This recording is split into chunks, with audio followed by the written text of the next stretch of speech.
So how do we make sense of all the different approaches that people have to engaging with and reading the Bible? I mean, because there's so many, and so many of us have grown up with so many different assumptions about what the Bible is and how we're supposed to treat it and what we can get from out of reading from it.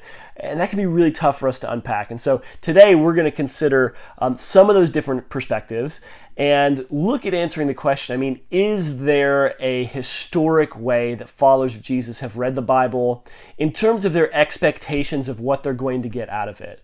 Before we get into any of the details, any of the nitty-gritty, any of the technical aspects, we really have to address those questions. And my short answer to that is, yes, there is a way, which is what we're going to be looking at more today. So in a way, here's our problem, and that's where I want to start. Our problem is that there are a lot of different perspectives about the Bible and a lot of challenges when it comes to engaging with it. You know, there's confusing parts and happy parts and sad parts, and it's got all these different books, which is kind of weird in of itself, and the books have chapters and verses, and it's sometimes, depending on the translation that you use, there's different languages, and that's a problem in and of itself because there's translations translated from what? I mean, into what, like, you know, from what into English? That's fairly confusing for some people. And the question is, you know, what do we do with it? Why does it matter to us? You know, when I was in high school, I grew up Roman Catholic, grew up with an idea that the Bible was really important, had a Bible, you know, with my name on it, just in Stephen H. Hopkins. I was pretty happy with that Bible. As a matter of fact, I think I got it back there on the bookshelf. Yeah, behind me. I'll go grab it. Sit tight. It's this one right here.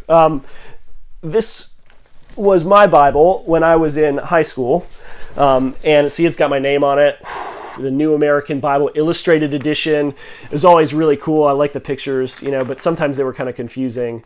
Like this one. This is a legit picture. Like, I didn't even know what was going on, but when I was a kid, I was just like, that's awesome. You know, when I was in high school, I had a sense growing up in the church that the Bible was important. I should do something with it, and had a lot of really strong Catholic guilt. Like, I probably should read the Bible, but I didn't really have a clear vision of why it mattered and what difference it would make for my life, other than that's what a good Catholic was supposed to do. And so I had this, and it's almost embarrassing to admit it, but I had this really lame excuse that I made for myself, which is that, like, oh, well, you know, I can't really read the Bible because I don't really have a space to read it in, you know, like, it's a really special holy book, right? And like, I need to have a special space to read it in. And so it seemed to me the best place to read my Bible would be in my room. The only problem was that my room was super messy, right? Like, I was not the cleanest teenager. And shout out to all you teenagers out there who also maybe not the cleanest teenagers. You're in good company. Most teenagers are not, from my experience. And so the bargain that I made with myself and ostensibly with God was like, okay. I'll read the Bible when I get my room cleaned up. And of course, then my room never got cleaned up, so never really broke the old cover on this bad boy. And so there it was, room messy. Well, one day I did actually get my room cleaned. I don't know what it was. My mom would probably threaten me that if I didn't get my room clean, I wouldn't be able to do anything that weekend, something like that parents use to such great effect. So I did get my room clean, and then I just didn't think much of it. And then some point later on, like the next week, I was like, you know, I had made that deal because I saw this sitting on the shelf, right? A bookshelf in my bedroom at home when I was a kid. And I was like, you know, maybe my room's clean, I should pick it up. But then I had the questions, well, where do you start? You know, where in the world do you start at the beginning?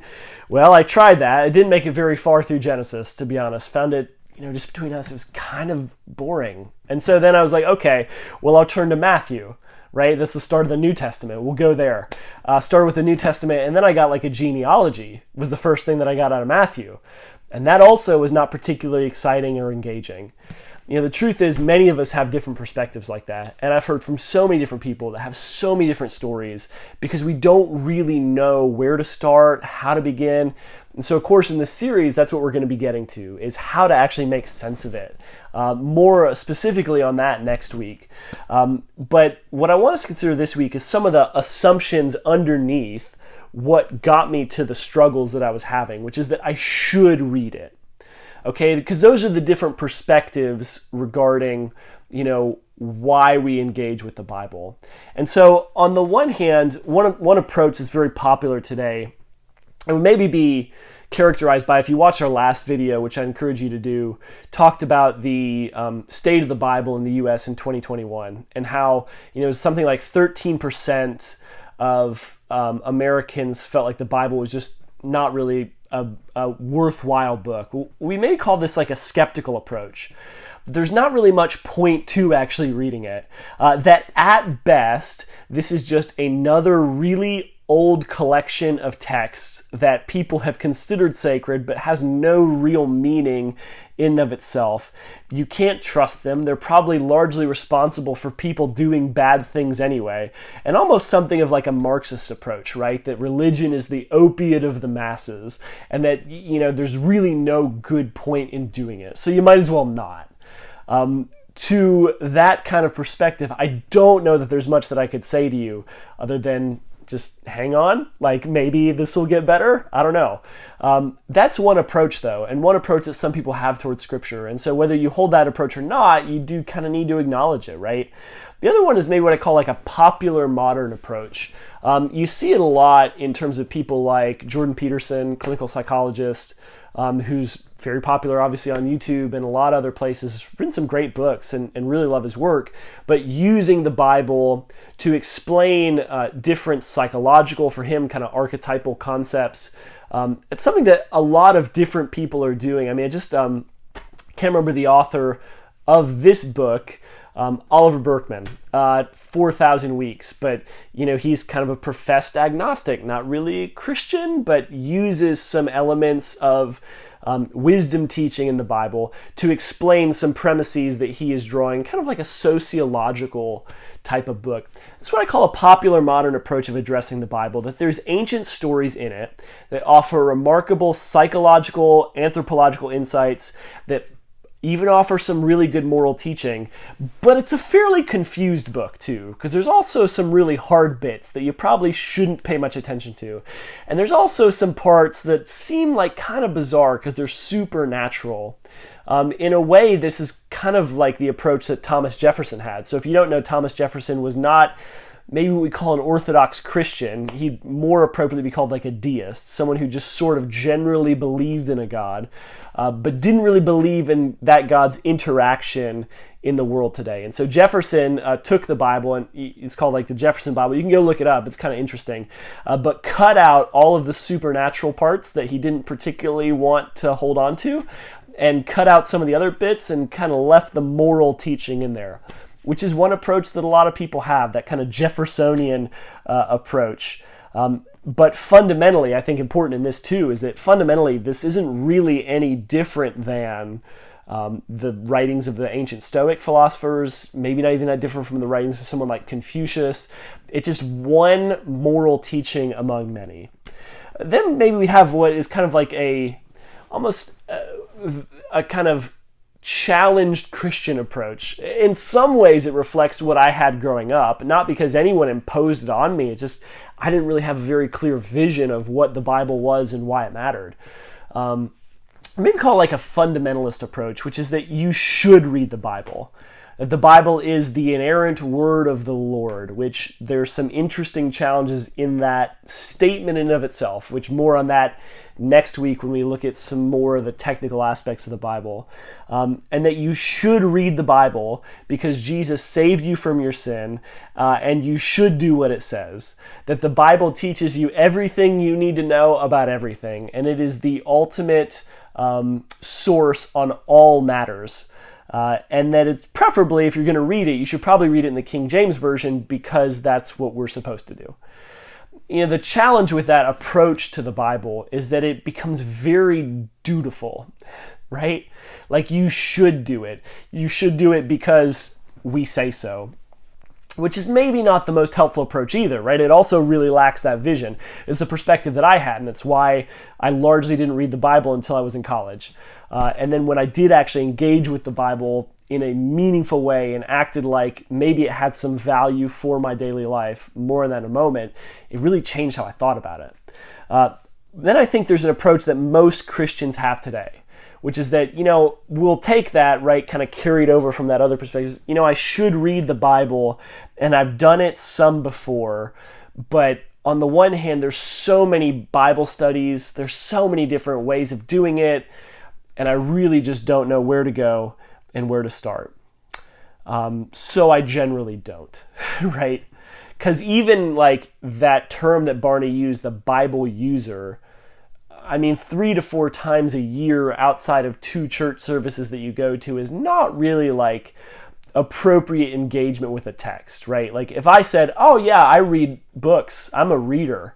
So, well, how often do you read? I maybe sit down and read 3 times a year.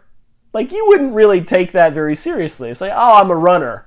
Well, how often do you run? 3 times a year. Like, oh, I'm a chef. Well, how often do you cook? 3 times a year.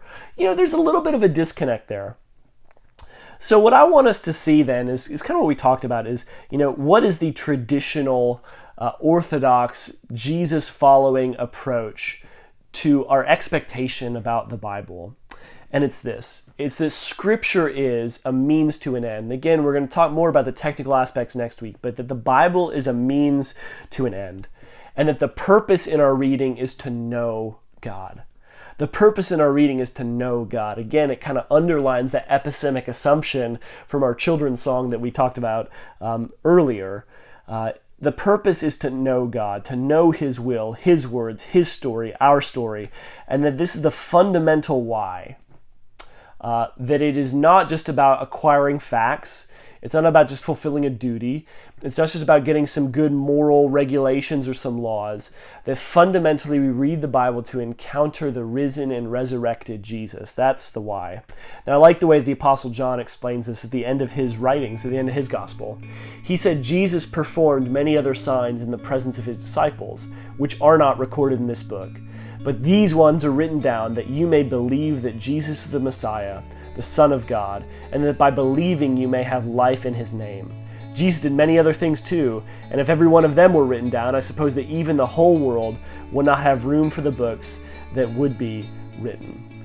The Bible contains a whole bunch of things, and a whole bunch of different genres, from a whole bunch of different authors, through a whole bunch of different time periods in history. But primarily the purpose of our engagement with it as followers of Jesus and the great tradition that's been passed down for 2 millennia, our engagement with it is so that we might engage with Jesus. As John said, that we might believe that He is the Messiah, the Son of the living God. And next week we're going to talk a little bit more about this connection between belief and knowledge, but I just want us to land here today. That fundamentally what belief is not just some stuff that you say, it's not just some stuff that you ascribe to intellectually. To believe in something means to live like it's true. So we engage with Scripture so that we can meet the risen Jesus and live like what it says about Him is actually true. So if y'all have any questions on the Bible or any of the stuff we talked about here today or in our last video, please do drop a comment, reach out, let us know. If what you found was helpful here today, like, share, comment, do all that stuff. Love to hear from you. Thanks to all the people who are supporting us to help us help people, especially in East Tennessee, write better stories for their lives. Y'all take care, and we'll catch you here next time with a video wrapping up this particular focus on why we engage with the Bible. We'll see you then.